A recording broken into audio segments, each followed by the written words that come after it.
I'm an assistant animal control officer in Marblehead. I used to be a full-time animal control officer for Swampscott. I decided to kind of get out of that, the domestic stuff full-time, and do wildlife full-time. So since I live in Marblehead and I'm certified to be an animal control officer, I'm on the books for animal control. I usually cover holidays, or if there's an emergency and they can't find the backup, I usually cover for that. So, but I try to stay away from the animal control. There's domestic stuff. I'd rather deal with wildlife. I'm a Marblehead Animal Inspector of Animals, which I check farms, people have chickens, and stuff like that. If any bites happen, coyote bites, dog bites, cat bites, they have to get quarantined, and I handle that stuff. Again, I'm a problem animal control agent. I volunteer at the Marblehead Animal Shelter, and that's where I got started, like 8 years ago. I started working there or volunteering there, and it's all cats. It's like 98% cats, and occasionally we'll get a dog here and there. And when you learn how to handle a feral cat, you learn to pretty much handle any wildlife. Feral cat is a very vicious animal when it gets angry. And I also volunteer at Wolf Hollow, which I'll get into a second here. This is the rescue that I have. If you have any rescues that you need, I'll give you a card. If you have any questions about wildlife, anything, just text or call me. I prefer you text. I'll respond faster to that if you text me. And on Facebook, Dan's Wildlife Rescue, sometimes I post some stuff that I do. Again, I volunteer at Wolf Hollow. We got a couple other volunteers here. Really good speakers.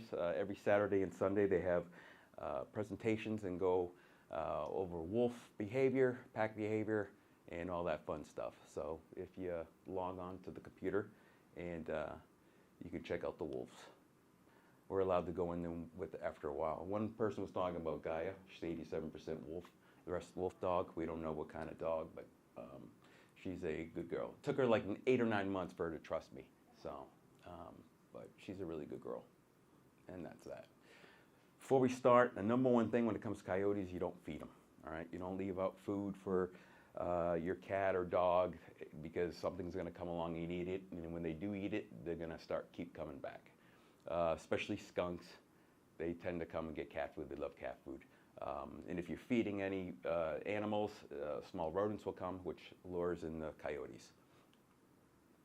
This is who you need to contact if you have a wildlife issue. Your animal control officers are very limited on what they can do and what the town will allow them to do.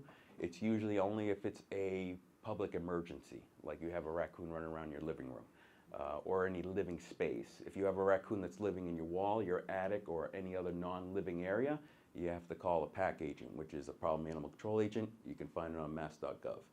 If sometimes animal control officers will help certain animals, hawks, birds of prey.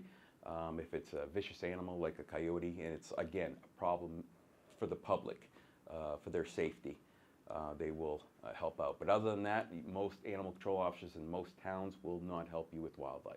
They'll tell you to contact mass.gov, which you'll be able to find a wildlife rehabber. They got a nice map on there that shows you all the local rehabbers. You got PAC agents and environmental police. Mass.gov, if you call them as well, they'll tell you who you should contact. Again, if it's an emergency, dial 911, okay? Any emergency that's going on, 911. But if it's not an emergency, you don't know who to contact, try the animal control officer. They may tell you mass.gov, but your best bet is mass.gov, to be honest. This is my first interaction with a coyote. It was when I was full-time animal control officer. That was a pup caught in a net at a golf course. I was scared to death. Scared to death. I thought the mom or the dad was going to come running out and get me. I didn't know any kind of coyote behavior. This was probably 5, 6 years ago. But now I realize that the mom would not jeopardize her health and her other pups to come after me. So we stand at least 3, 4 times taller than a coyote. And our eyes face forward. We are predators to them, and they don't want anything to do with us. We'll go over that in a moment. This is when I pulled a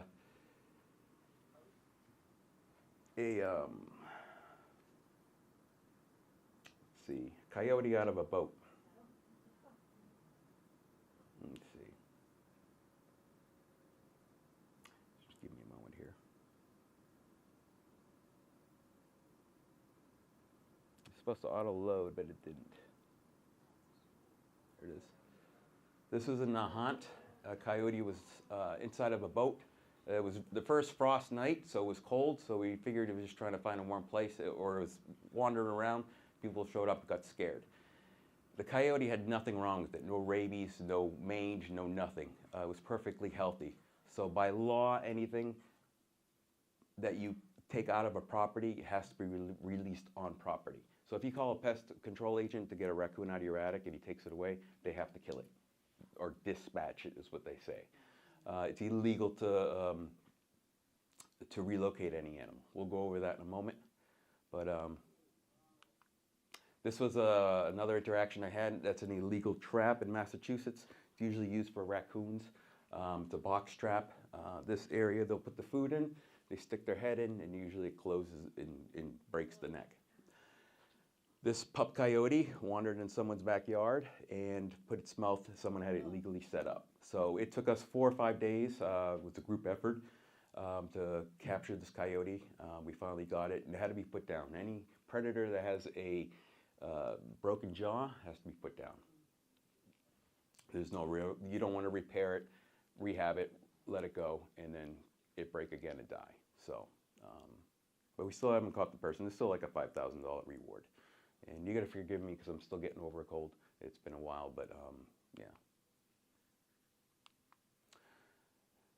Coyotes originally started in the Midwest. As we built and expanded, they traveled east, west, south, and north. When they traveled up to the Great Lake areas, some of them mated with wolves, which gave us our large coyotes that we have here now in Massachusetts. The first coyote sighting was only 72 years ago here in Massachusetts. So that wasn't very long ago, to be honest. They're now in Martha's Vineyard. Mass Wildlife was denying that, in which we agreed because how can they get over to the island? But there was plenty of trail cams that started showing coyotes running around.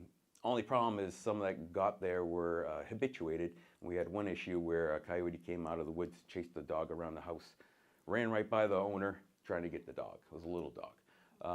But I went there, we did a presentation. The whole town, the whole island got together.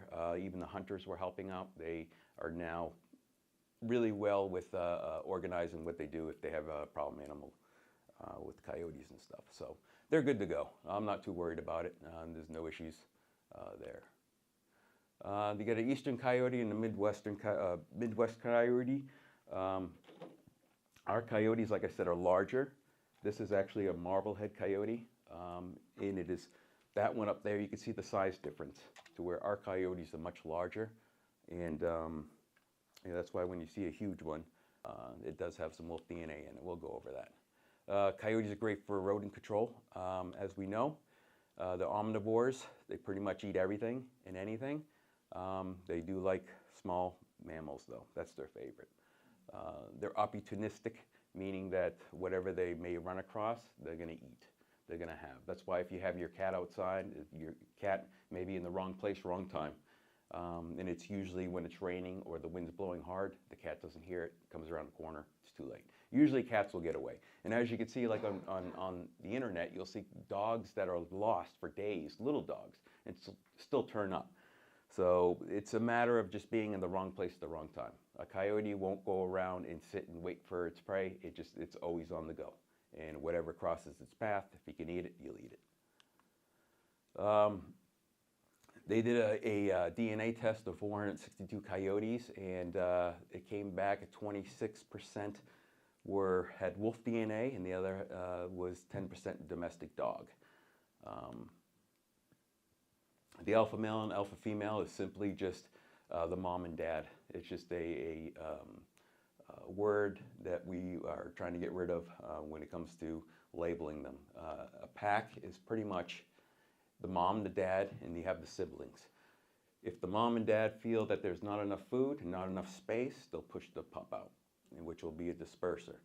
And the transient is one that was pushed out. We had a lot with the wildfires going on in the area, and I probably had more calls than in the last 3 years for coyotes. They were all over the place. So, but they weren't bothering anybody, and it wasn't really much of an issue. So that's good. Breeding season's February to March. It's coming up. That's when they're a little bit more aggressive towards dogs, especially male dogs, because you get the males running around looking for love, looking to mate, and so they're a little bit more protective during the breeding season. Birthing season is April through May, and litter size usually 6 to 7, maybe less, maybe more. It all depends on how much food there is and how much space there is. What we did find was several years ago we were having a lot of attacks in Nahant, Marblehead, Swampscott, all of that area. We had quite a few attacks, and so we came up with a program of hazing them or scaring them in the immediate area, to where I volunteered my time to where if anybody called and said there's a coyote in my yard or coyotes coming through here at this certain time, we'd go and scare them off, regardless if they were minding their own business or whatever. In the last couple of years, we've noticed in that area there's only been 2 or 3 pups being born. Before that, it was like 6 to 8 pups. So we're thinking that scaring them so much, they may have said, hey, this is a little bit too dangerous, we don't want to have too many. So that's what I'm feeling what happened, and we'll see what happens this year coming up, because we weren't hazing them because they weren't causing a problem. So we'll see how many pups are born. Usually I have a lot of people who live near dens will tell me and take pictures and videos and kind of get a count of how many pups are in certain areas. Animal control officers as well. Again, as you can see, the wolf DNA is about 26% and 10% is dog. So I've dealt with, usually if there's a deceased coyote hit by a car or whatever, I usually go investigate it, make sure it wasn't human caused, if it was healthy, how old it was. You can tell by the tartar on the teeth. It's like a dog. The more tartar on the teeth, the older it is. The lightest coyote that I ever picked up that was a full male was 27 pounds. I could literally pick it up with my hand, put it in the bag. The heaviest I got was 39 pounds, which was it was a really, really big. It was the biggest one I've seen, and I thought it was more than 39 pounds, but it was only 39 pounds. It was the largest one I've seen in the area. The average lifespan for a coyote is 3 to 4 years, but it also depends where they live. They live out in the woods, in the forest area, of course they're going to live a little bit longer. They live in the suburbs. Cars is their #1 predator. The hit by cars is, I'll go over that number in a second here. Also mange is a severe problem, and a lot of it has to do with the rodenticide, which is tons of information over there for rodenticide. It's those little boxes that they have around places that have poison inside of them. The rats will eat them, they'll die, and then a bird of prey or a coyote or fox will eat it, lowers their immune system, and they develop mange. Unfortunately, it's very rampant, and there's been some towns that even all their pups had mange really bad. It's really tough because you can only do so many things to be able to catch. Like, I'm only legally allowed to use a net, a catch pole, one of those rabies poles with the loops on the end, or a box cage, which is a really big have-a-heart trap. To try to catch a coyote in a have-a-heart trap, it takes mad skills to get them to go inside there. They're just too spooked about anything, and for them to go inside of a box to capture them, it's very difficult. And even though they look unhealthy, like that pup, I tried to catch that pup on the lower right-hand corner. As soon as I got there, ran right off. They're too fast. So unfortunately, many pass, and it's unfortunate. This is one that I rescued many years ago. I got lucky, went underneath the car, and I had enough people to surround the car to make it not run away. We trapped it, and then we brought it to Tufts Wildlife that rehabbed it. This was out in Linfield. It was out in a very woodsy area. It's difficult because, like, say if you have an area that's having a lot of attacks, like Saugus just had a whole bunch a couple of months ago. And we determined that it was probably just one coyote. But they had several attacks within a week, and it was all small chihuahuas, chihuahua-sized dogs. The coyote was actually jumping at 5-foot fence, grab the dog, jump over, and leave. So when you get a mangy coyote in an area where there's been attacks and a lot of problems, it's really difficult to say, hey, you know what, let's trap this, rehab it, and then set it free back where, because you get, like I said, you cannot relocate a coyote. I'll go over that in a second why you can't. Hit by cars all the time, especially during the breeding season. This was just recent. This was in Swampscott, across from a Whole Foods. There's a golf course on one side, and this guy was trying to travel across the street, got hit. It was a male. 95% of the coyotes that get hit by cars are males, especially during breeding season. That's what I've noticed. I usually have DPW or animal control officers check the sex of the animal before it's taken away. Usually, a lot of times they don't make it. And again, predator, for jaw bust or leg bust, usually put down. Also, the brush fires dispersed them a lot. And inexperienced older pups, we've had probably 2 on the North Shore that were hit by cars. They were younger. So in the past, I would say 2 years, I've probably, and this is the only ones that I know of, there might have been ones that I don't know of, but we probably had 7 hit by cars and killed on the North Shore. Salem, Marblehead, Beverly, all that area. So that's quite a few coyotes, and then usually I tell people like ACOs and DPW to kind of share that information, because a lot of people are afraid that the coyotes are multiplying and they're not dying, and they're not dying off. So you got mange, you got hit by car, so there is sort of a control when it comes to the population in the suburbs, because we don't have hunting. In rural areas they have hunting.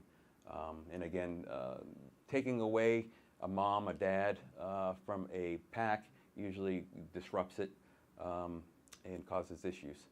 And usually, you know, people think if you shoot and kill a coyote, mom or dad, you think, you know, they're all gonna pass away. But they all disperse, or a new mom or dad comes in and they just repopulate.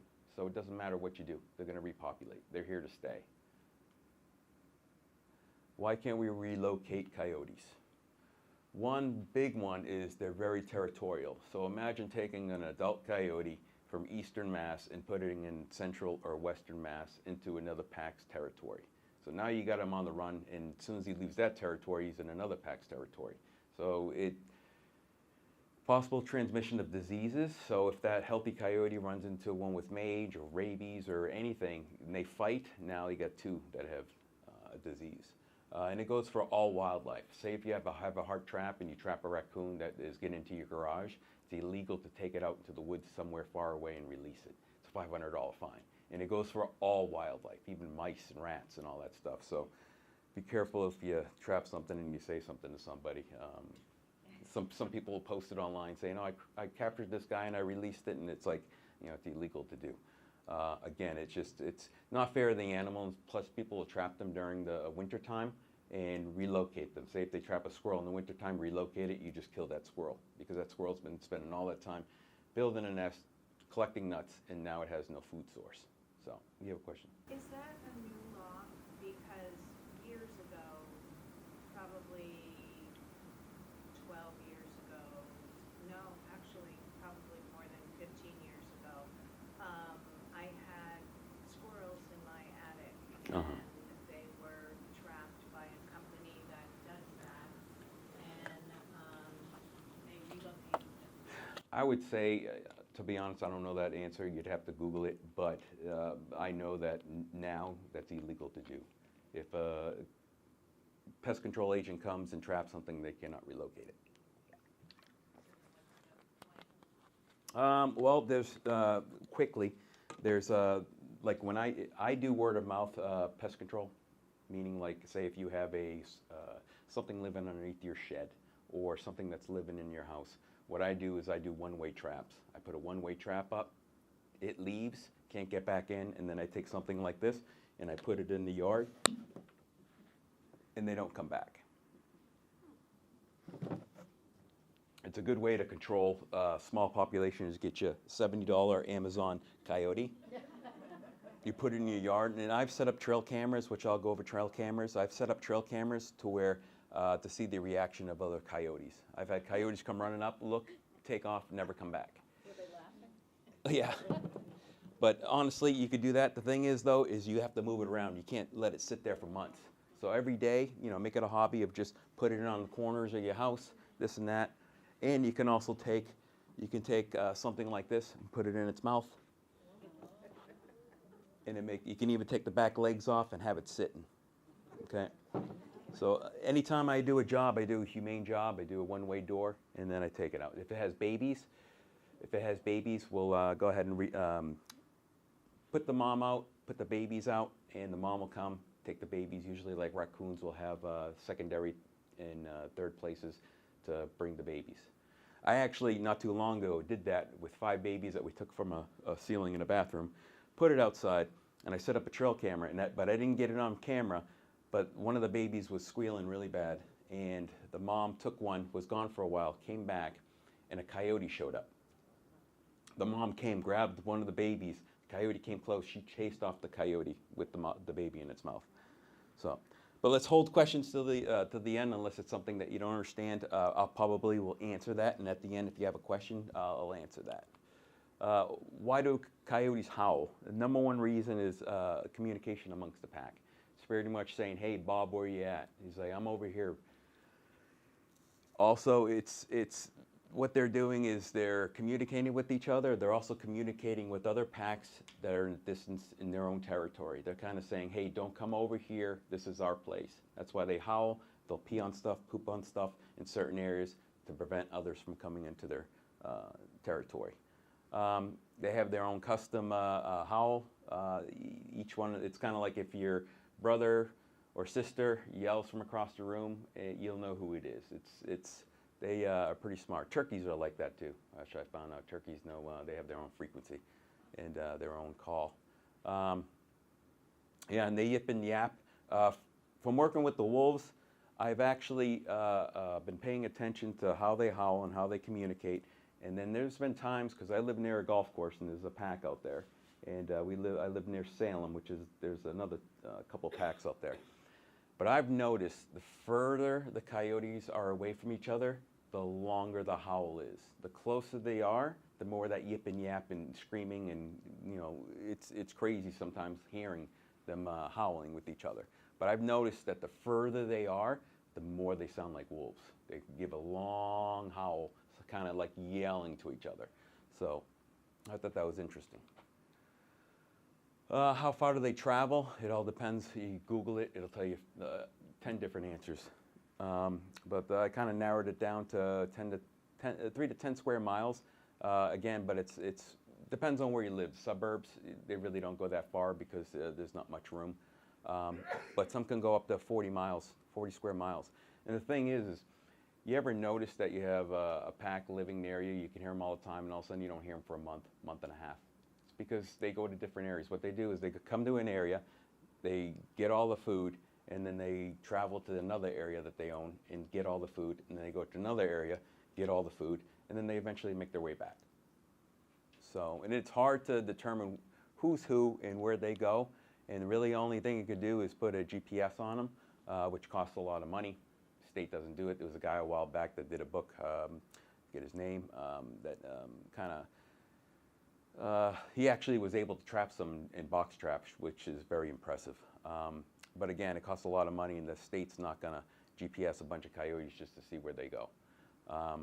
Also, this guy's got a little advantage on the other coyotes that he runs into, because now he's got a protection on his neck. So if he gets into a fight, he's able to protect himself.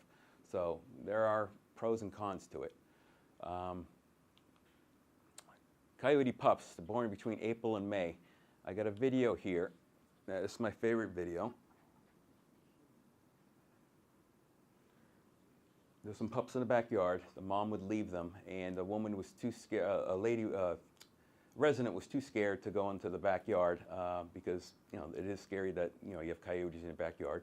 So she asked me if I could scare them off. They got so used to me coming to where that video shows them running off, and you can hear my car in the distance coming.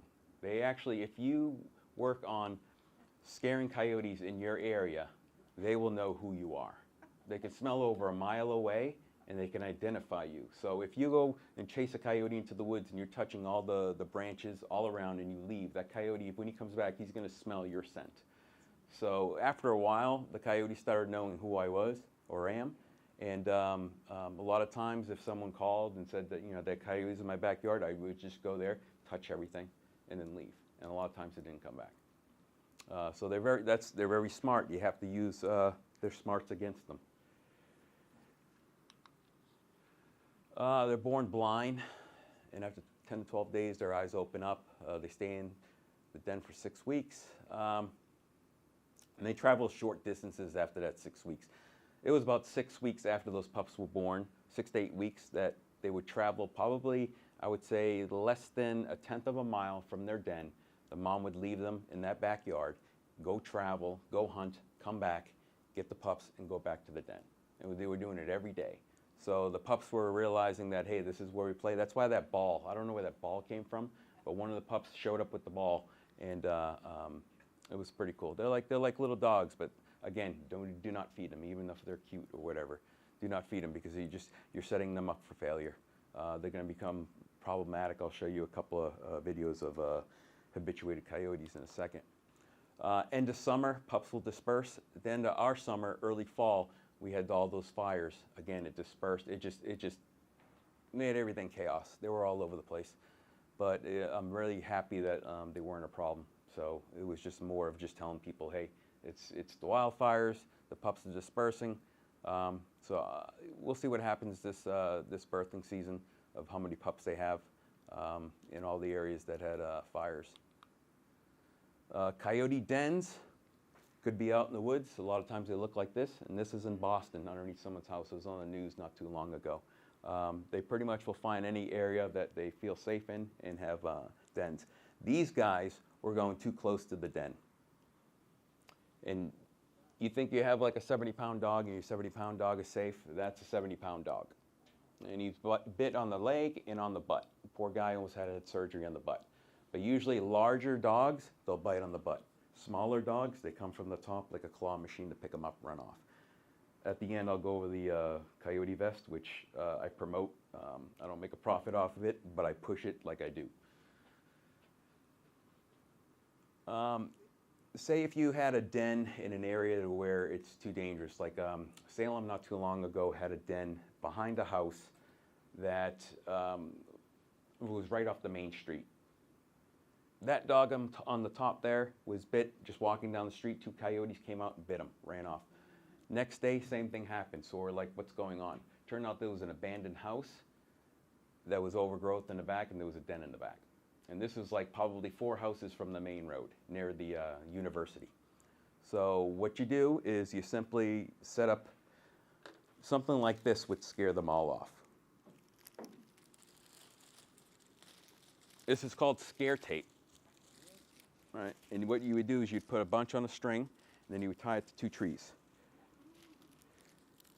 And it would spook the heck out of the coyotes. Right? The wind blows, the sun shines on it, and if you had a den in your backyard or an area that you didn't want them anymore there, what you would do is you'd set something up like this. You'd set up a couple of things like this guy, motion activated stuff. So when the mom comes out, dad comes out. You know, Don't be afraid. little things like this, little things like that. If you got a coyote that's coming through your backyard and you don't want it anymore, get yourself a motion-activated device, set it back there, and when he comes around the corner, it's going to scare the heck out of him. Okay? I'll go over more of how to scare him and stuff.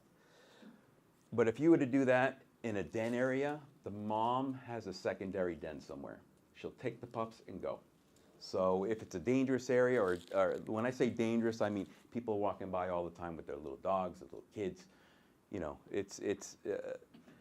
we're not, when I scare and haze them, I'm thinking of protecting the coyote. I think of protecting the public, but I'm also protecting the coyotes. If we got a problem, one that's going after little dogs, or it's in an area to where people are just really upset and scared, me scaring the heck out of it protects that coyote, and it protects all the other coyotes.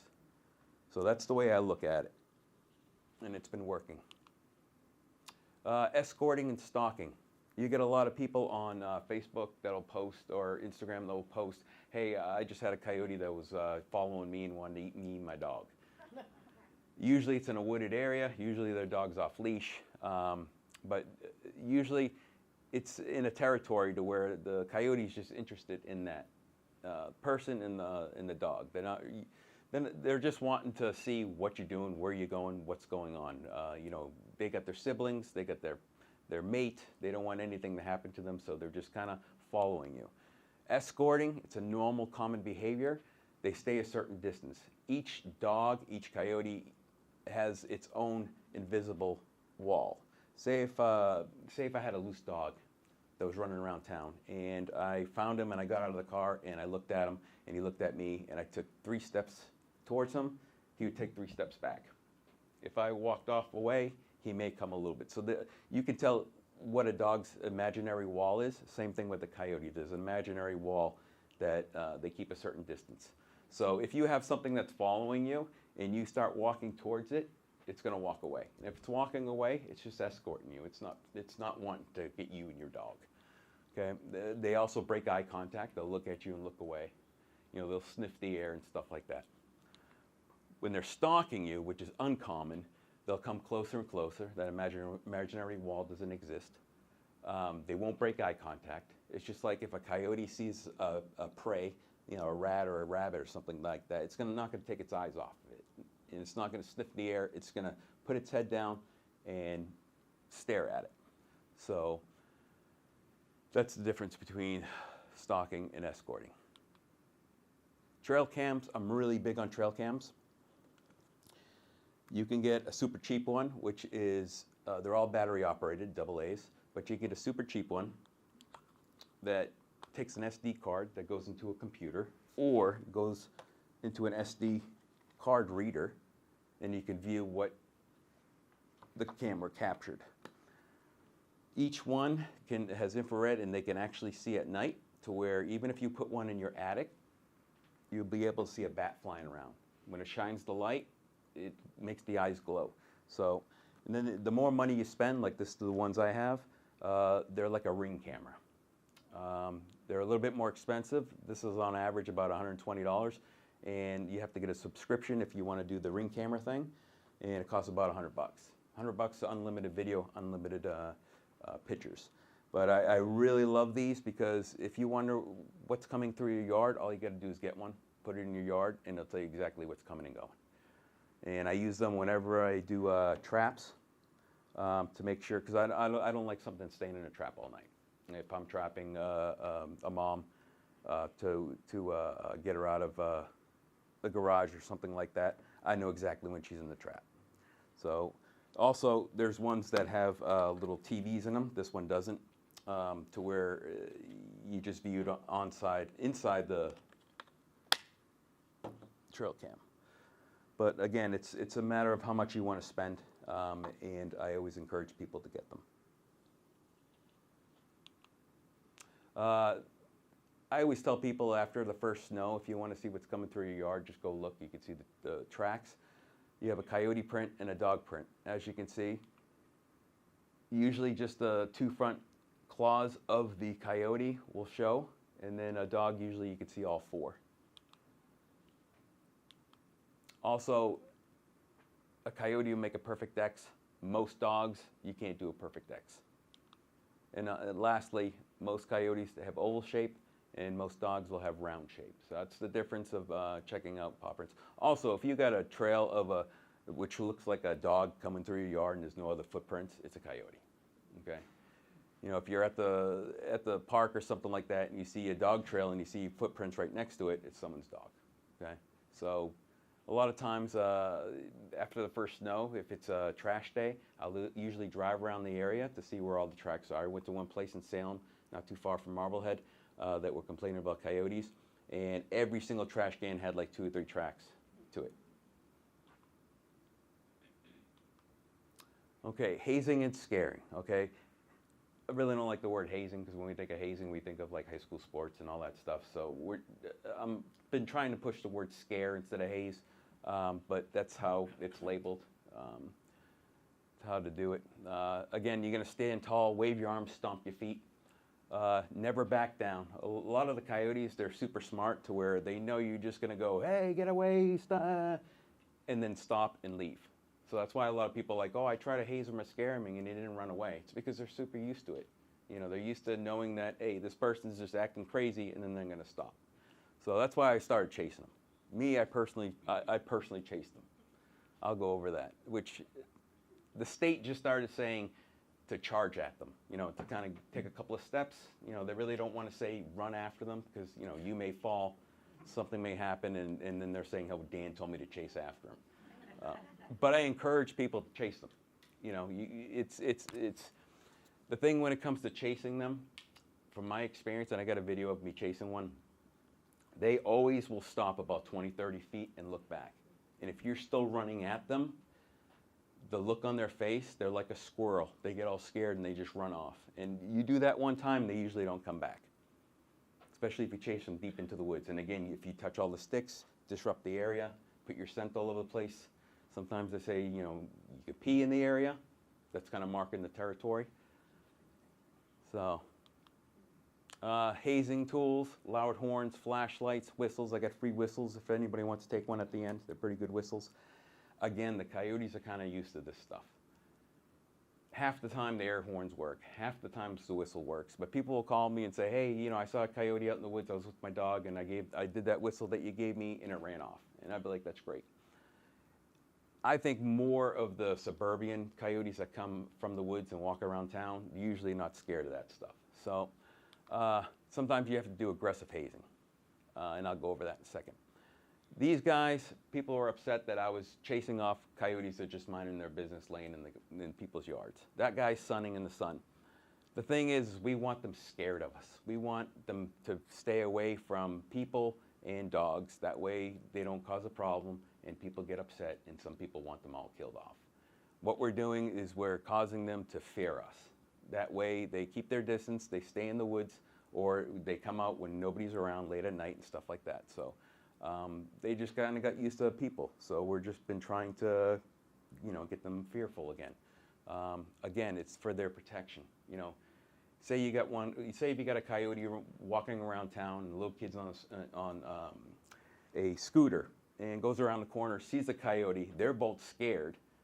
The kid falls off, scrapes their knee. Coyote goes running off. Mom or dad comes running up. What happened? Like, oh, coyote was there and I fell. Go to the hospital. Now the doctor's like, we got to call the police because it's coyote related. You see what I'm saying?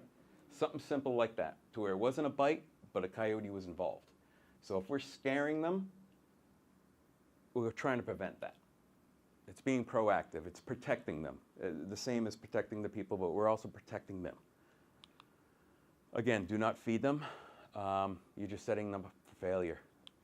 This is a good video. This is a coyote in Salem. He almost was put down. We almost had to put him down because he was really habituated. We probably spent a good week and a half scaring the heck out of this guy, and he ended up kind of staying away from people because we hazed him really well. But what I did and what I usually do, there was people running around this track, right? And they were like, oh, someone's German Shepherd's laying in the field. And then someone realized it was a coyote. So someone called me and I thought it was hurt because people were running around, walking around the track, and the coyote was just laying there. He was just habituated. So when I show up and I have a coyote that won't run away, usually I'll throw my glove or something acting like it's food to see its reaction.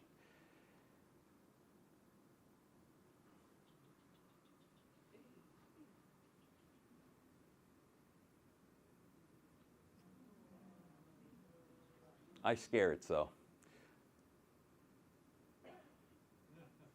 And I'm only like 5 feet away from this guy. See, it's yawning because it's confused. He ended up grabbing it. He ended up coming back and grabbing it, and I ended up chasing him, and is really habituated. So, and that's from directly feeding a coyote. Someone was directly tossing food to it. Then there's a school nearby. So imagine a couple of kids walking home from school, all right? And they see that coyote and they think it's a dog. And it comes up to them, they're eating a bag of chips, they're eating something. When a coyote, there's videos on there, I should have downloaded it, but there's videos out there of people having a coyote come up to them. And a coyote is not like a dog. A dog will take a treat out of your hand. A coyote will come up and chomp your hand. So you can imagine a child thinking it's a dog and saying, oh, come here, little doggy, and feeding it. It's going to chomp on its hand. So that's what happens when you feed a coyote directly, is that. This is me chasing a coyote. This is a Sunday morning, so I didn't want to wake anybody up, so I didn't yell and scream. But as you can see him right there.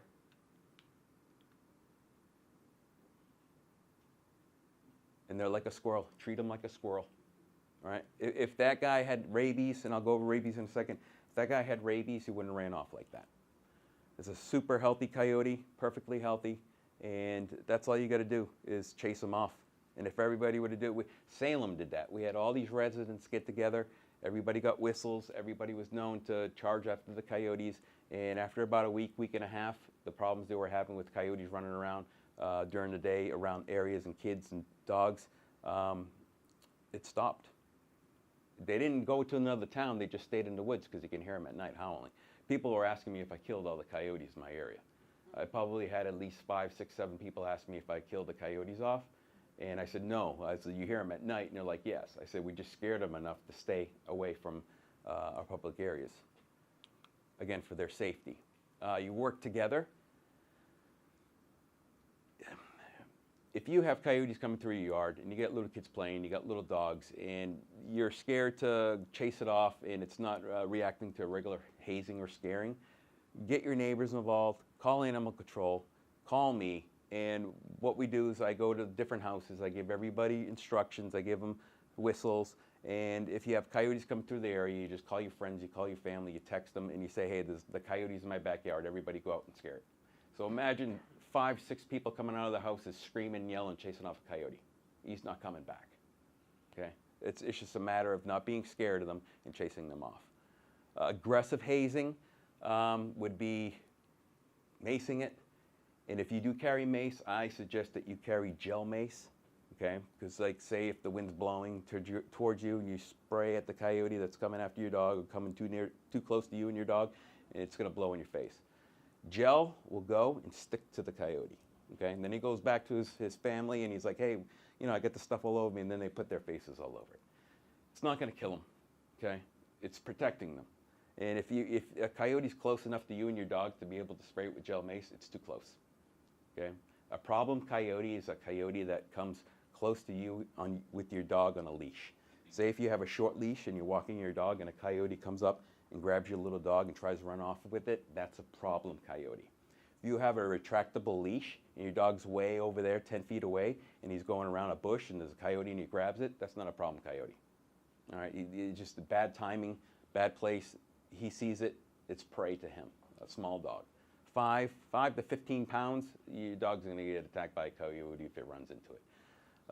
So again, using gel mace also protects you. I mean, there's all sorts of dangerous things out there, people too, you know.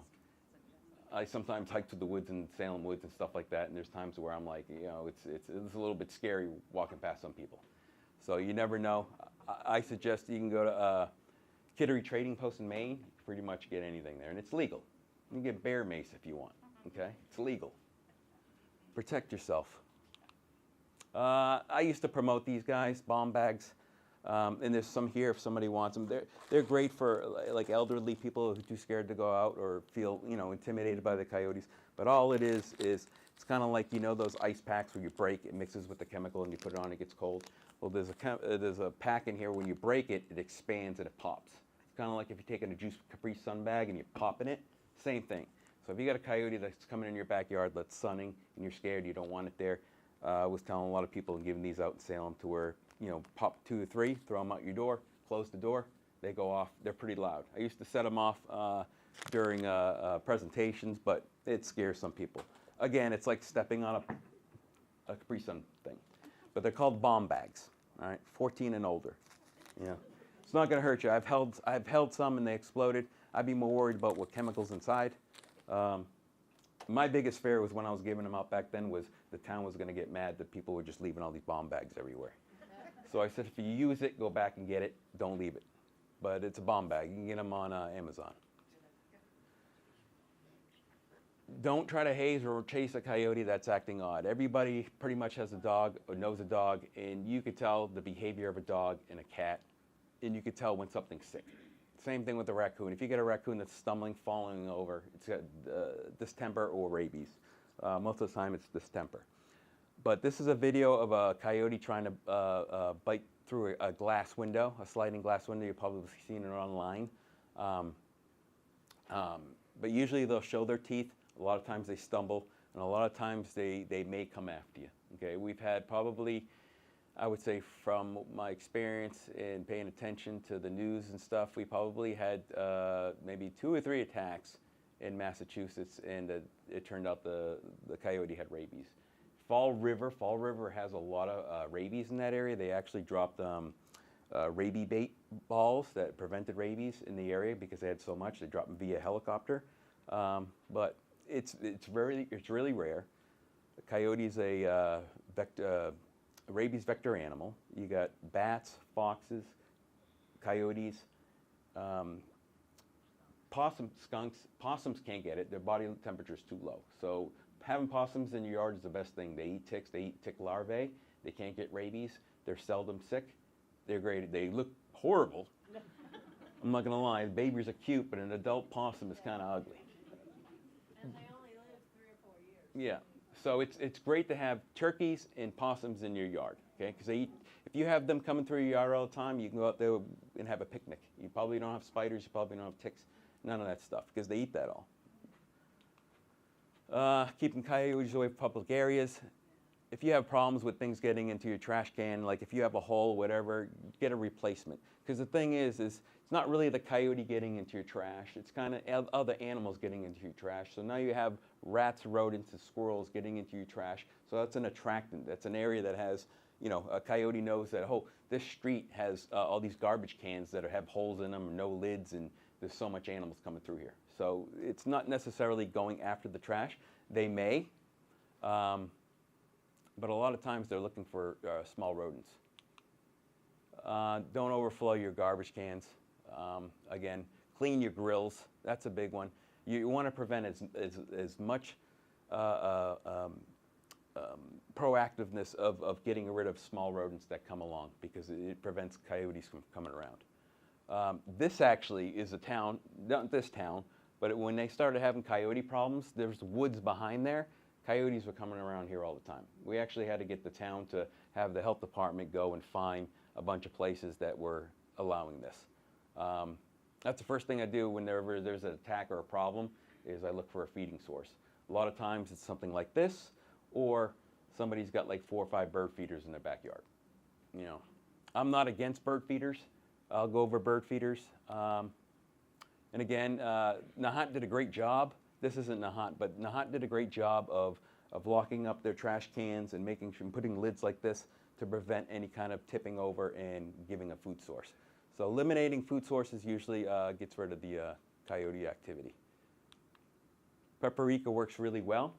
Say if you have a compost, you can sprinkle get you a big container of it, make sure it's not going to rain for a few days or a week, put a nice coating all around the outer edges of your compost.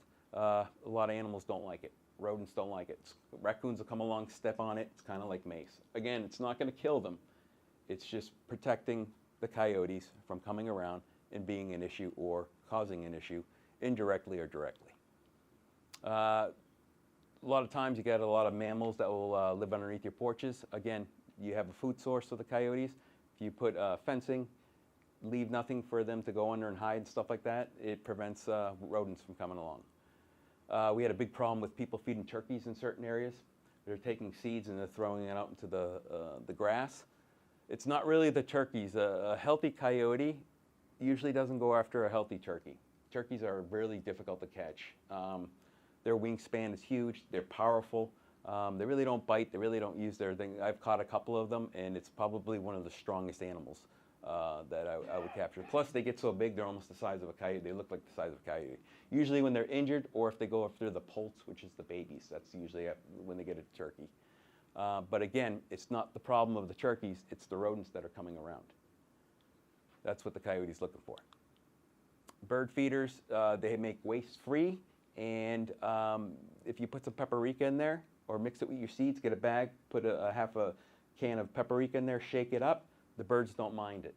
Their sense of smell is very low. That way, if there's a baby bird and you pick it up and you put it in a nest, the mom's still going to take it. It's an old wise tale saying that the mom's going to reject it because she can smell you. It's not true. They have a poor sense of smell. So they'll still eat the bird seed. But the thing is when that stuff drops to the ground, it's coated with paprika. Rodents don't like it. They won't eat it. They won't come around. Usually that works. Or you can put a big pan underneath your bird feeder, so when the feed falls down, you can dump that feed, that waste every few days. Here's a good example. I had a coyote that had severe mange, really bad mange, and was coming in someone's yard to sun. And she had a nice area to where I was able to possibly trap the coyote if it was in there. When I went in there, there was a little path that went to somebody else's backyard, and it was all fenced. And I moved the trash barrel over, and I went to go look. I couldn't find him, and I left. That coyote never came back. When he was coming there every day for like 2 weeks. I went there, just moved the trash can where he comes through, and he didn't come back. So just rearranging your furniture every once in a while spooks the coyote. I've had trail cams in the woods monitoring coyotes. If I went out there and I did anything, the coyote wouldn't come around for 4 or 5 days. I didn't rearrange anything, I just was out there, and it gets smelly. After 4 or 5 days, you can start to see the coyote in the distance kind of looking, and then after a while, it continues its regular path. So just rearranging your stuff does a lot. Plenty of light. Again, we get so many people that send me ring cam videos of coyotes running through, the light comes on, they don't care, they're used to it. It's switching it up, but again, you want lights to be, for you be able to see. You want to be able to see what's going on.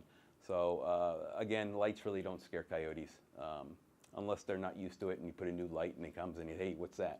But after a while, they get used to it. This guy is probably the best thing you get in the summer. You put it in your yard, you connect your hose, it's got a sensor on it, and anytime anything comes across, sprays it. You're not going to have anything in your yard. Only problem is in the wintertime it freezes, you can't use it in the wintertime. So they sell these on Amazon, yeah, it's like $40, $50, and it is the best thing you can do to get. It keeps everything out of your yard. I own this guy. This guy is my favorite because he's big, he's large, and when it's motion activated, it stands up and roars and goes back and forth. Scares the heck out of coyotes. I'm really big on motion activated things, just like this guy. You know, they work at night, you set that up in your yard, and also what you can do is you can take like empty cans, tie them together, drape it over him, so when he does do that, there's more noise, okay? So you can be creative. And they're not coming back. There's one time that this coyote, I tried this out. I put this on and I went running into the backyard to go chase him off. He never came back. Never came back. And you also have, and it seems mean, but it's water. It's a water gun. This could probably hit that wall with a nice spurt. So if you're in your yard and you have a coyote come through, you get this like $20, $30. The more you pay, the better it is. And even Mass Wildlife will say spray with a hose. If it's that close to be able to spray with a hose, it's too close, okay? Again, it's protecting the coyote. Things like this, I got this at Marshall's for $6. Scares the heck out of them. You have these guys, which you can get online. Usually I don't set it off, but I'm gonna set it off. And it's good for humans as well. Say if you're walking along and you have it on your leash and you see a coyote, you just pull it out. All right? Cheap, you have this, you have your gel mace, you get your whistle, you're good to go, okay? What did you call? It's just, that's a good question. I would say, if anybody's got a suggestion what it's called. Sonic button. I would say something, a device, just a loud animal. I don't know. To be honest, I don't know. Also, things like this, a cap gun. Everybody, when they were a kid, played with one of these guys, right? Cheap. You go out in your backyard, it's in there, a couple of bang, bang, bang, bangs, but just call your neighbor and say that you did it so they don't think something's going on.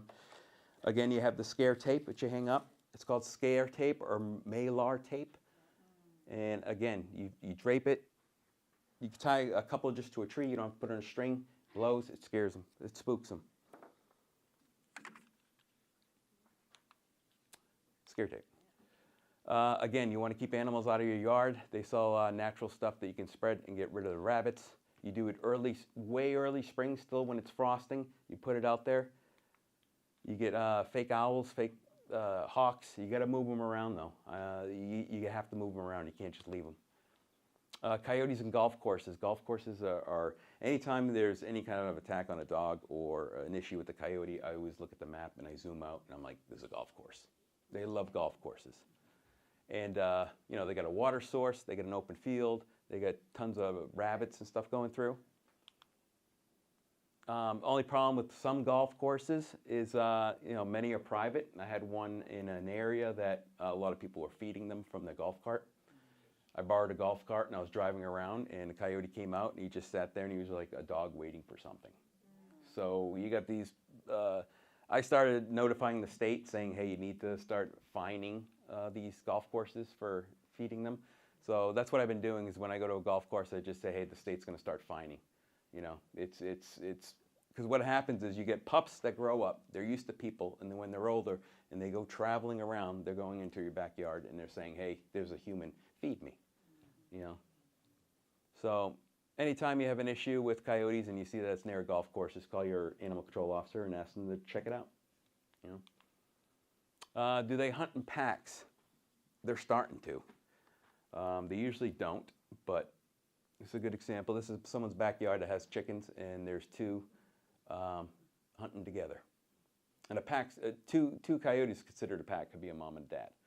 So, but we've had 6 traveling together, and the most we counted was probably 8 or 10 in a certain area, not here, traveling together. But the thing is, I've never had an issue with multiple coyotes attacking something, unless it was, you know, Salem had that issue where there was 2, but like 90% of the time, it's usually just a solo coyote.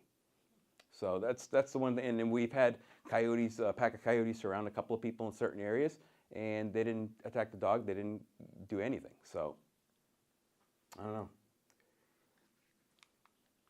know. Okay, we're getting close to ending here. Domestic pets and coyotes. Your cat should stay indoors, right? I used to be a wildlife rehabber, and I got so tired of people calling me and saying, my cat got a bird, my cat got a baby this, my cat got a baby that. And it's repetitive every year. And it's like the devastation that a cat does to wildlife is terrible. And also, if it's not vaccinated against rabies, cats are a rabies vector animal, just like dogs. That's why we get them vaccinated. So just keep your cats indoors. I know some cats can't stay indoors and it's hard to keep them indoors.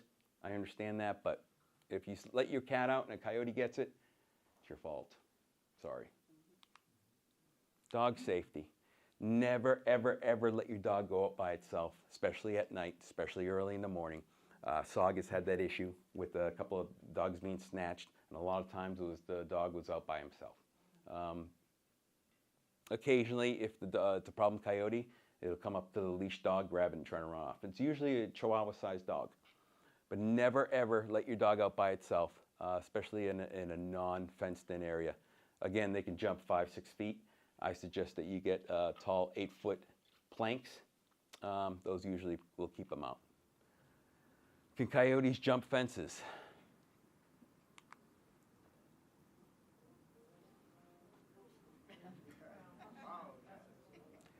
You also got to see that it's a smaller coyote. It's more agile. I wouldn't expect a larger, heavier coyote. This is I think Arizona, so they have smaller coyotes, so they're more agile. I wouldn't expect probably an eastern coyote doing that. Not many of them possibly can do that, especially a fence like that. But they can jump a fence like this easily. Okay, so just remember that. This is a roll bar. It's expensive. If you want to spend the money to prevent something from jumping over your fence, they try to jump on that. It rolls and they roll right off. Okay, that's the website you can get them. Again, it's pricey, but it's up to you. I'm really big on silencing your dog tags, because when you're walking your dog, especially at night, you want to surprise the coyote. You want the coyote to be surprised and you not surprised to see the coyote first. Because as soon as the coyote's surprised, you have the upper hand. So now when you scare it and run after it, he's scared. But if you have your dog tags and it's jingling along, coyotes are smart. They can hear from far away that it's a dog, especially little dogs. They get that little jingle and stuff like that. So I always say silence your dog tags. That way you're not walking around in the middle of the night and you're jingling all over the place. Okay? Retractable leash, get rid of them. I always say they're only good for when you go camping and you tie it from one end to the tree and you go to another tree and you hang your laundry on it. That's the only good. It's the only use for a retractable leash. You're asking for your dog to get hit by a car because you get to a corner and you accidentally hit the wrong button and your dog keeps going, right? Or you're going around the corner, your dog's way ahead of you, and there's a coyote coming along. He sees the dog, he attacks it. So usually, if there's an attack, which are rare, into a retractable leash, usually it's kind of your fault, okay? Because the dog's too far away from you. It's like a fishing line. Always stand next to your dog. There's areas where I drive through, and people have these little tiny dogs, and the dog's back there on the leash, and they're on their phone. And it's an area where coyotes constantly walk through there, okay?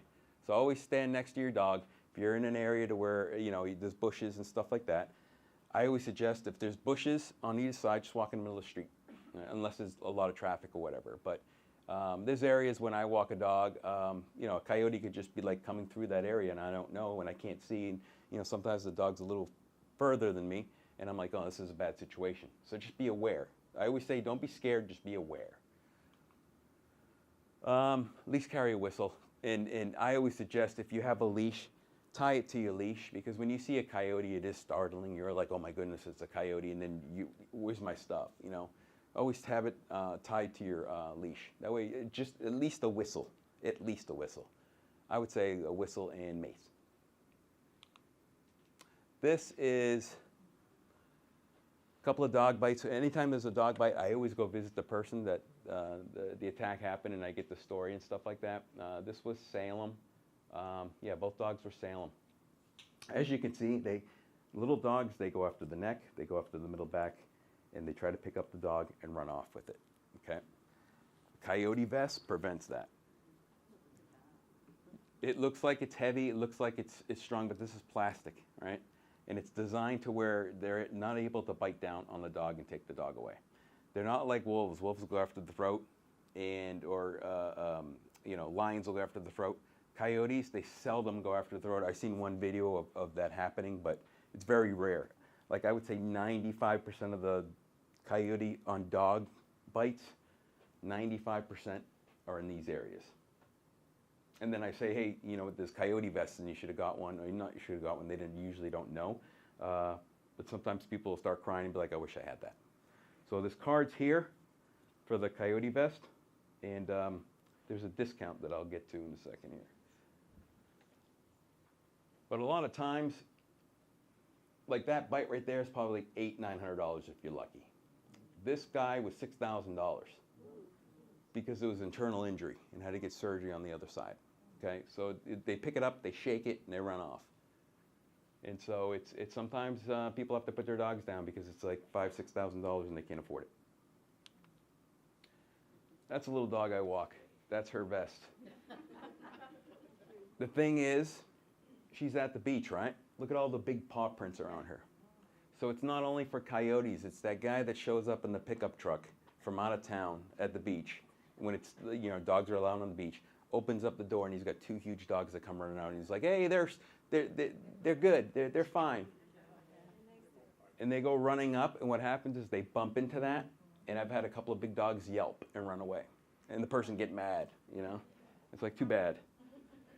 Too bad. So it doesn't only just protect against coyotes, birds of prey. If you have a little tiny dog, 5, 6, 7 pounds, get yourself a coyote vest. They make spikes, collars. This would be good even if you just wanted to put this on your dog for the beach, Big dogs, they bump into that, or they even see that. It's like a porcupine. A porcupine looks like it's dangerous, so most things don't go after it. And that's it. Any questions?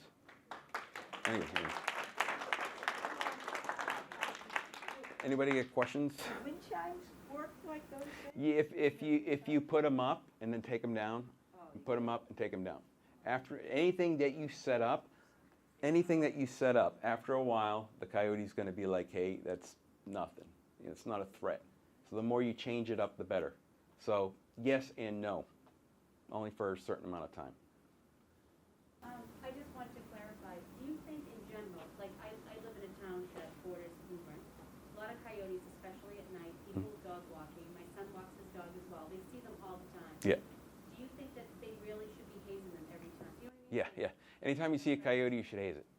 Every single time. If everybody did that, yeah, say the town next to Woburn, everybody got together, and anytime they see a coyote, they scared it off. And say Woburn didn't do that. Where do you think the coyote is going to come?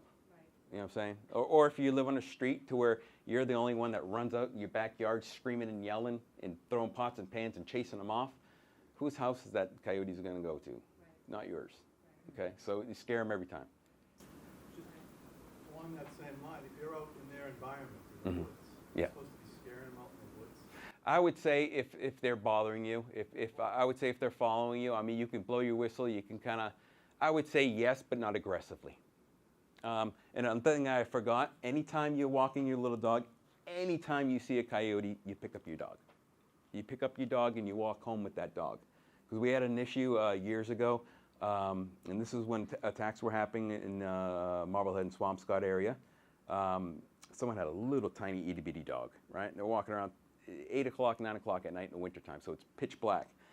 They were walking, and then they seen what they thought was a German Shepherd in someone's yard. And they were walking their little dog, and all of a sudden they came running over. They realized it was a coyote. They picked up the dog, scared it off, put the dog back down, and the coyote came back, grabbed the dog. Okay, so this was a coyote that was used to going out. It was just used to being hazed.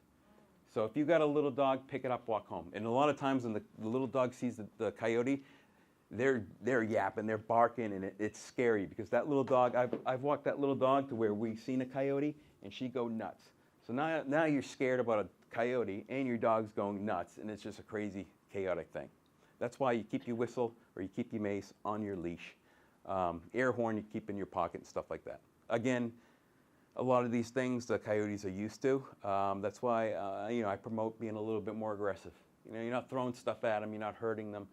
What I've seen that work too is if you keep a bunch of pebbles in your pocket and you're walking and you see one and you're in cement or asphalt or something, what really, really works really well is taking those rocks and throw it in a direction it scares them. So you can carry a bunch of rocks and stuff like that. If you got a big dog, again, it's just a matter of going to their den and stuff like that. A lot of people let their dogs off leash at golf courses. They get bit, and they're upset that their dog got bit on the golf course with the dog off leash. The thing is, when they post it online, everybody jumps on them and says it's your fault. So less and less people are posting that their dog was bit off leash at in breeding season or pup season. Another question? Any other question? Yeah, in Alaska, wolves have evolved to attack little dogs being walked while those dogs are answering nature's call. Yeah. The dog is hard to, it has a difficult time responding while performing this act. Mm-hmm. And both small and medium-sized dogs. And I wonder whether coyotes might evolve here in the same way, having learned that a vest like that is difficult and that vest, for obvious reasons, will not go over the rear of the dog. Yeah, that's he's asking like the vest not being able to fit on the rear of a big dog. Coyote Vest, which is the company, is actually trying to figure out a way to be able to have that for the protection of the dog with the rear end. So they're working on it. I've actually given them a couple of suggestions, and they actually changed a couple of things on the Coyote Vest. I'm actually trying to get really involved with Coyote Vest, not to try to profit from it, but the more dogs are walking around with these vests, the more coyotes are going to be like, hey, I tried to get that dog, or I don't want to mess with that dog. And and now's the perfect time to get it because it's wintertime. It's a nice coat. It's a secondary coat for it and stuff like that. Another question. Yeah. It has been determined, you mentioned 95% of all coyotes that have been hit by collars are males. It's been determined that the same is true of squirrels, deer, moose, and a number of other animals.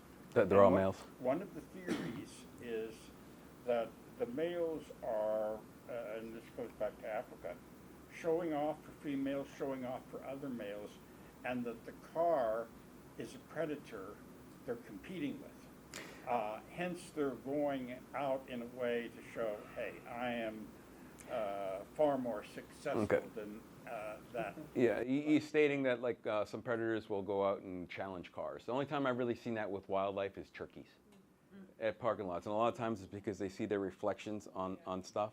But I would say a lot of times it's mostly turkeys, and I really haven't run into that problem in the suburbs with any animals challenging. Not so, they're challenging by running in front of them, saying, I can triumph over this bloody. I would say so many people have car cams and cameras on their cars that people would be posting a lot of that. Where I mean, there's deer that aren't very smart that run out and get deer in headlights and stuff like that. So I would say not so smart animals will do that, but I wouldn't say really, in my opinion.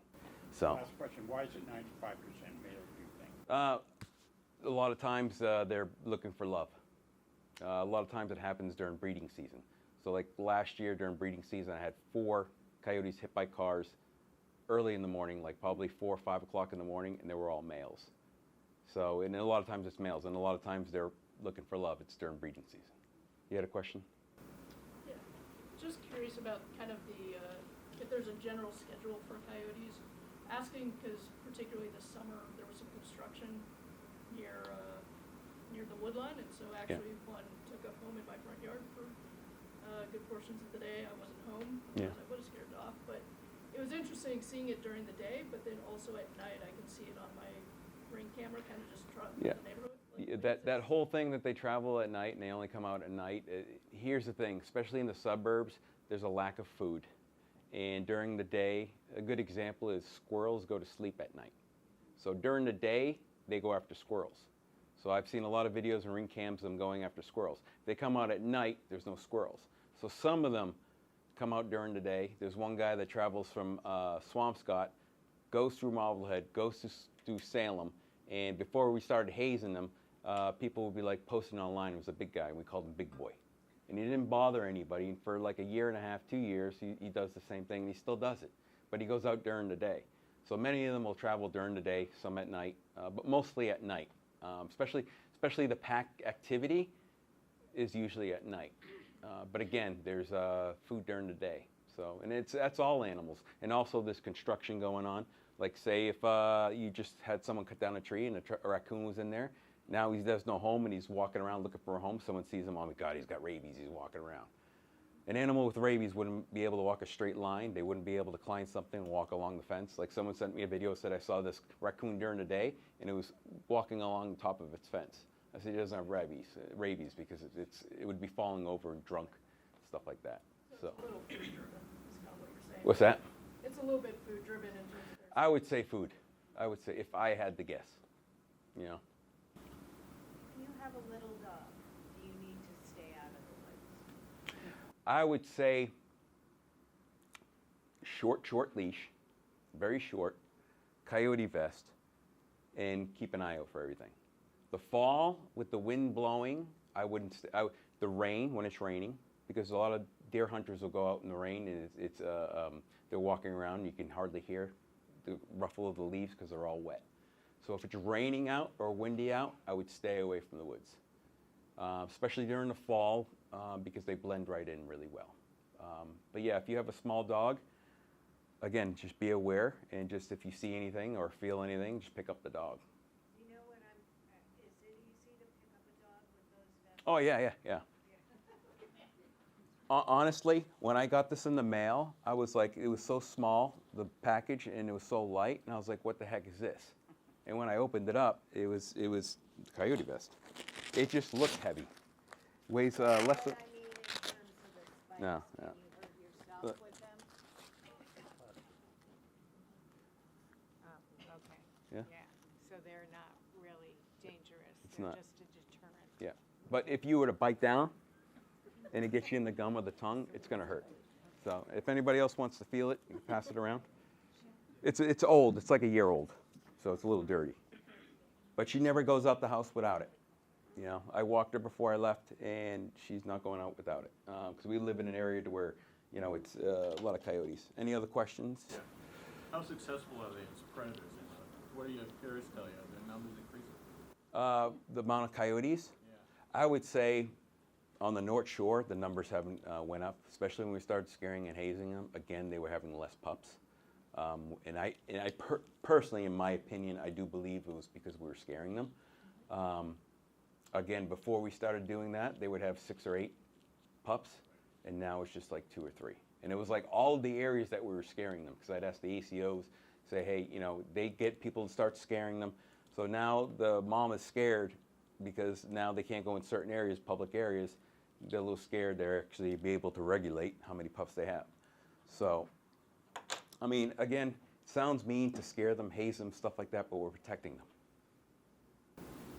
I live close by it, and I know we've got coyotes down the top of us, so they're on the property a lot. Yeah. And many dog walkers, so we've been doing hazing, but it seems like recently they're only being silent. Yeah, she's saying that she lives near a den, and there's a lot of activity, and they're not phased. And this is what's reported, just yesterday, Yeah. one of them chased all the animal dog Yeah. with the glass doors, and literally got stuck in the weeds right out there. He wasn't afraid. Yeah. And that's why on the North Shore we've been hazing the heck out of them, scaring the heck out of them. We just have to be more aggressive. And when I say more aggressive, I don't mean like slingshot or anything projectile to hurt it and stuff like that. We did have in the state that they let me do it when we were having little dogs attacked in Salem. It was certain streets that it was happening, and this is right after Nahant. And people were upset that they put some coyotes down in Nahant. It was actually 2. You can look up any pest control's paperwork that they turn in to the state. Like you can look up, see what I've done and stuff like that. But what I suggested to do was to allow me to walk around with a little fake dog on a leash, on a roller. And I designed a small dog, and it looked like a real little chihuahua. And they allowed me to use a paintball gun, and whatever coyote went and attacked the dog, I would hit it with it, close range. One was to teach the coyote saying, hey, don't go after little dogs because this hurts. All right? It doesn't kill them, doesn't hurt them. They have thick skin. But 2, it's now labeled. We're using green dye, right? Second night I went out, coyote went up right after the dog, tagged it 3 times. It stopped going after dogs. It's the only time we did it. I try to maybe have Saugus let me do it when they've had dog attacks, stuff like that. Because I feel if dog attacks start getting really bad, like in the hunt, it was multiple attacks, people were upset, and to say if they won't stop, even after hazing and scaring them, at least we know which ones are doing it, because they're labeled. They've got a green dye on them. So if they needed to be put down, we were putting down the correct one. We're not just going out and shooting innocent ones and stuff like that. So, but it's extremely rare that they're put down. I mean, you've seen the flack that state got for putting down some coyotes in the hunt. But, I mean, not the fearmonger or anything like that, but Arizona and California, they had a coyote that was going after little dogs on leashes, and then a small child was attacked in the same area a year after that. After all that, that's why they started doing the paintball gun. They started using paintball gun, but just going out with one person was going out with their real dog. I wouldn't jeopardize the dog. And so I pushed and pushed and pushed to be able to do that, and it worked. So now we have that in the back pocket for that. Only problem is, and some organizations got on me about it, and I agree, to where some people might say, hey, they're shooting them with paintball guns. Why can't we do it? It's against the law. And I put it out there to the residents. I said, if anybody's shooting projectiles at the coyotes and I find out, I'll turn you into the state. And it's animal abuse. So that's the only reason why that we were not wanting to do it. But at the same time, it was something I came up with that, and it worked.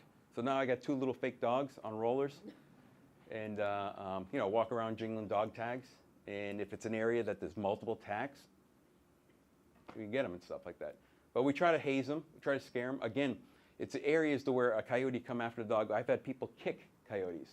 I've had people punch coyotes. It's very, very rare, and it seldom happens. But again, when the coyote gets too habituated and gets, snatches a little dog, runs off, be like, hey, that was easy. And then does it again, and then realizes that, hey, the person's not going to do anything to me. I protected those coyotes in Salem by doing that. I saved all those coyotes. That's the way I look at it. It wasn't like, oh, I'm going to have fun doing this. I have it on GoPro. I actually have video of doing it. and getting it. One presentation I put it, but you know, we haven't had to use it in a while, and I try not to promote it that much because, again, I don't want people shooting projectiles at coyotes and stuff like that.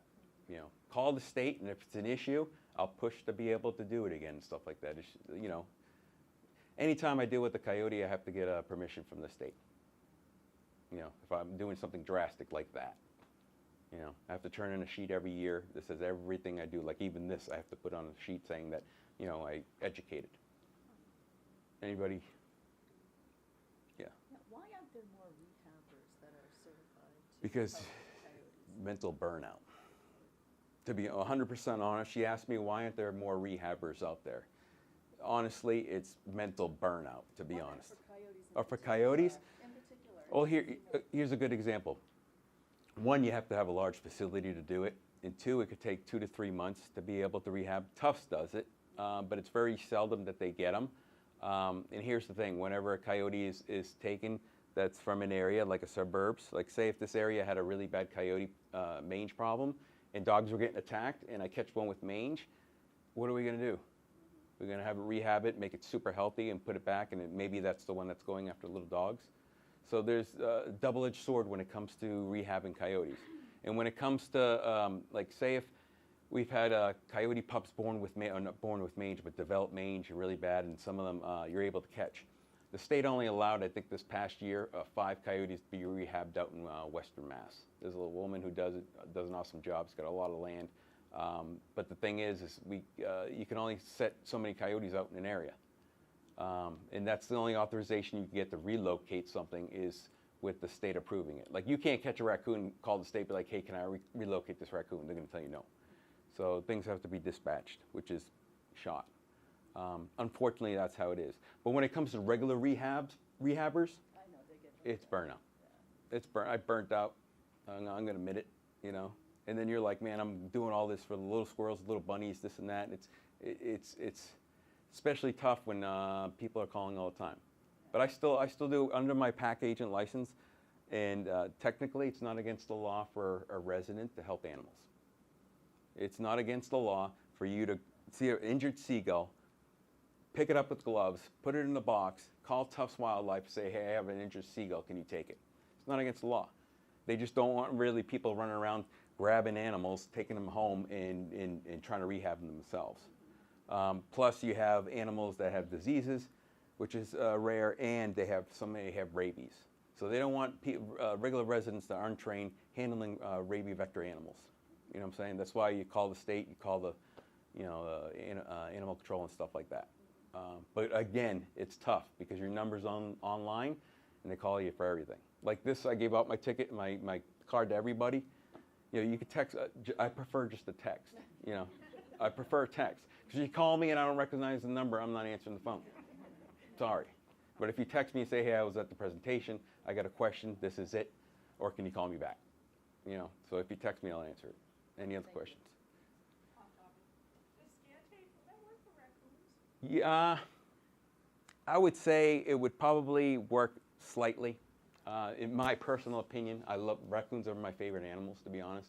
I'd love to move to a state that allows the pets, because there's like 9 states in the United States that allows the pets. Florida is one of them, Rhode Island, I think Rhode Island, West Virginia used to be one. I love raccoons. They did to Japan though, right? They brought them in as cute little animals, and then they're just eating all the old structures of the temples. Oh, she's saying that in Japan they brought in small raccoons and they're destroying stuff. That's the thing, if you got a raccoon, he's going to destroy everything in your house. It's like a little child playing with knickknacks. So I would say if you hung up scare tape, I would say, to be honest, it might be a little concerned, whatever, but a coyote's super smart. And they're like a squirrel. A squirrel would probably be scared of it, but I would say not as much. And when I put up scare tape, dogs are partially scared of it. They get used to it though. But again, you got to move it around. Like if you took that strip and you hung it from tree to tree, after like a couple of days, move it tree to tree, and after a while, again, just chase them off. Just chase them off.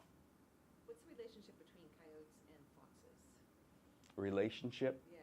Yeah. They're both. Territory. Yeah, they both are opportunistic and they both eat rodents. I would say foxes, I seldom ever see a fox attacking a cat or a dog. You know, a cat can protect itself. Like I said, a feral cat or a cat that gets aggressive, it's like a mini lion. They're just, I've seen cats where I open up a cage, a feral cat, and it run up a wall, and I have no idea how it was able to grip on that wall. It was like a horror movie. It just ran almost, you know, and it's crazy. So when it comes to foxes, I mean, they're great for rodents, but they also have been getting a lot of mange lately, the same as coyotes. But yeah, it's. One doesn't attack the other one? No, I would say a fox is pretty, you know, they don't want to mess, like fisher cats, foxes. Like I said, that one raccoon chased off that coyote with a pup in its mouth. Usually if you see a video of a raccoon getting attacked, it's usually multiple coyotes trying to attack that raccoon, but that raccoon can protect itself. So a lot of these animals can protect themselves. Just on that subject, so over 20 years as coyotes kind of first came strong into Boston, like early 2000, 2004, they started coming the first den in Boston in Mattapan. The foxes were forced to adjust. The coyotes did push them around and prey on them. So, but I think that's not a normal situation because that's where you have a new population of coyotes move to area. Then all the foxes have to kind of change their behaviors because in response to this new bigger dog. Yeah, so the foxes can adapt like coyotes. But the thing is a coyote doesn't want to go after something that's going to injure him or her. So a lot of times I'm not saying that they don't go after them. They do. But at the same time, it's like, you know, they pick and choose what they're going to go after a lot of times. And it's like, do I really want to get bit by this raccoon? Do I want to get bit in the face? The issue with raccoons that have distemper or rabies that are just walking around stumbling, to me, that's a public safety issue. Not because that raccoon's going to go after anybody or whatever, but a coyote can come along or a fox can come along and that raccoon is falling over and it's an opportunity for the coyote to bite and take that injured or sick raccoon. He gets bit, may have rabies. Dead rats, if you see a dead rat, pick it up, throw it in the trash. All right, most likely poisoned. Same thing with any kind of dead animal. Just triple bag it. The state says triple bag it, throw it in the trash. If you have a dump, bring it to the dump. Okay. Any other questions? All right, everybody has my card. There's whistles up here. They're all tangled up, so it's up to you to untangle it, and you can take as many as you want. Also, there's cards for the Coyote Vest. And one last thing, a Coyote Vest allows me to do a 15% discount on Coyote Vest for a week. If you enter the code DAN when you're buying a Coyote Vest, you'll get 15% off. They average about $100, all right? There's free shipping, so 15 off, $75 to protect your dog. The average bite costs about this much, if you're lucky. If you're lucky, the average has been about $700 or $800, the average for a bite. So, but yeah, that's it. If your dog's attacked, what should you do? If your dog's attacked, pick it up. What if the coyote? I've had a situation where someone was walking their dog, and all of a sudden the dog was getting pulled. And when they looked, the coyote had a dog in its mouth. They were pulling it, and what she told me was she was afraid to pull it to cause more tearing. So she was screaming, yelling, and finally let it go. Pull it in, pick it up. Okay. You know, and it's like if the coyote comes for the thing is the coyote's not going to really attack you. It's still in that phase of attacking, and it wants to get that dog.